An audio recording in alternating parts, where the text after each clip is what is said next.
Alors cet été va être particulièrement chaud.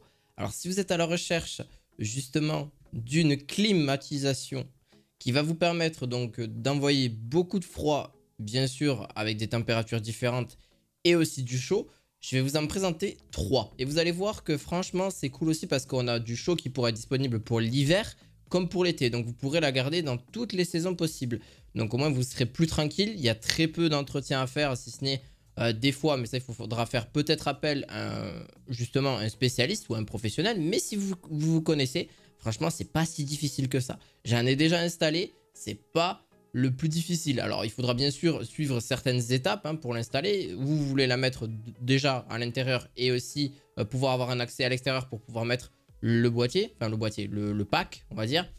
J'ai pas forcément tous les termes exacts, mais je vais vous apprendre un petit peu comment ça se passe. Alors je vais vous en présenter 3. Donc la première c'est Kaeser, c'est du plus gros prix, plus petit prix. Si vous souhaitez en tout cas passer justement, voir un petit peu ces produits là, vous les retrouverez en lien, les premiers liens dans la description de cette vidéo. C'est pour ça que je donne le nom de la marque. Et Kaeser en fait c'est une climatisation réversible qui a un refroidissement A++ au niveau type écologie, donc pour ceux qui se posent la question. Et pareil pour le chauffage, c'est A+, aussi. Donc très réfrigérant. Et franchement, qu'est-ce que ça rafraîchit l'été, surtout quand vous êtes derrière un bureau, quand vous avez plusieurs ordinateurs, ou vous avez la télé, et que même si l'isolation, elle est bonne, elle est de dernière génération, tout ce que vous voulez, bref, vous m'avez compris, et bien clairement, je pense que ça peut y faire une grosse différence. Alors oui, ça consomme forcément, il faut pas se le cacher, c'est très énergivore en termes d'électricité, mais d'un côté, bon, bah, on n'a pas tout sans rien, donc on n'a pas le confort, etc. Donc là, on a 2600 watts donc, de consommation électrique qui pourra bien sûr différer aussi parce que oui, si vous mettez une petite température par rapport à la température ambiante, voilà, il y a moyen de pas que ça consomme trop non plus. Donc ça va s'habituer aussi à ce que vous recherchez grâce à une télécommande ou même connecter directement aussi avec votre smartphone.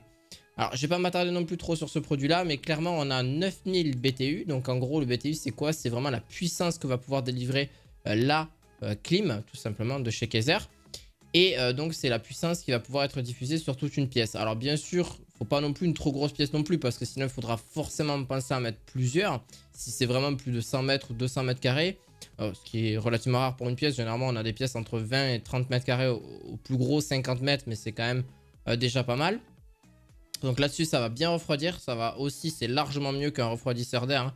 Faut pas se le cacher non plus. C'est un certain prix, mais je les ai pas trouvés si chers que ça. Là, vous en avez une pour 504 euros. Donc, c'est pas non plus quelque chose qu'on va pouvoir retrouver à 1000, 2000, 2500 euros. Et qui est tout aussi efficace que même les plus hauts de gamme, franchement, pour être clair avec vous. Et qui va refroidir tout aussi bien. Donc vous la retrouverez en lien de cette description de vidéo. Pour la deuxième, c'est Hisense. Hisense, c'est pareil, c'est une climatisation donc A++ au niveau type écologique, etc. Là, j'ai pas beaucoup d'images à vous montrer, donc je vous montrerai un petit peu aussi l'affichage de l'écran. Mais en gros, celle-ci, elle a 12000 BTU. Donc par contre, n'est pas réversible non plus. Alors, elle a elle est réversible, pardon. On a une pompe à chaleur et un déshumidificateur et chauffage et refroidissement. Donc vous êtes bien tranquille aussi là-dessus pour le long de l'année. Pareil, vous pouvez la payer soit en une première fois, soit en plusieurs fois, mais ça il faudra voir avec le vendeur, il faudra voir plusieurs choses. Bon, clairement moi, 480 euros, c'est un bon prix. Alors bien sûr, on ne voit pas toutes les spécificités. Elle a été plutôt bien achetée aussi, puis on voit l'installation qui a été faite par un client. Donc là, je l'ai testé comme quand chaud pour l'instant et fonctionne parfaitement. Un dôme de chaleur en quelques minutes pour une pièce de 30 mètres carrés. Franchement, 30 mètres carrés, c'est largement déjà correct. Mais elle peut aller, je pense, beaucoup plus loin. Forcément, ça reste aussi un poids, il faut se le dire. Il faut aussi l'installer quelque part. Généralement, on l'installe vraiment en hauteur parce que c'est ce qui va après diffuser donc, la fraîcheur dans la pièce et ou la chaleur sur celle-ci. Donc, c'est vrai que pour un 1er juin ou un 1er juillet, c'est nickel.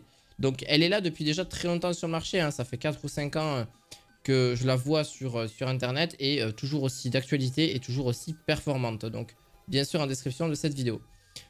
Pour la dernière, c'est Olympia, donc l'une des moins chères que j'ai trouvées, mais à la fois vraiment bonne parce que pareil, elle a le côté chaud et froid qui est disponible.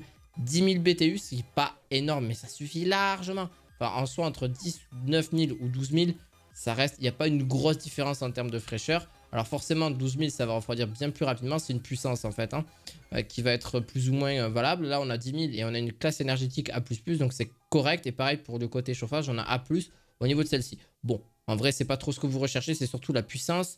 Donc on a jusqu'à 2600-2900 watts en crête. Mais en gros, avec gaz réfrigérant à faible impact environnemental, donc vous pouvez bien sûr après le changer, hein, si quand la bonbonne est terminée, il faudra forcément faire un entretien dessus. Alors oui, généralement ça se fait au bout d'un an ou deux, alors tout dépend de l'utilisation que vous allez en faire tout simplement.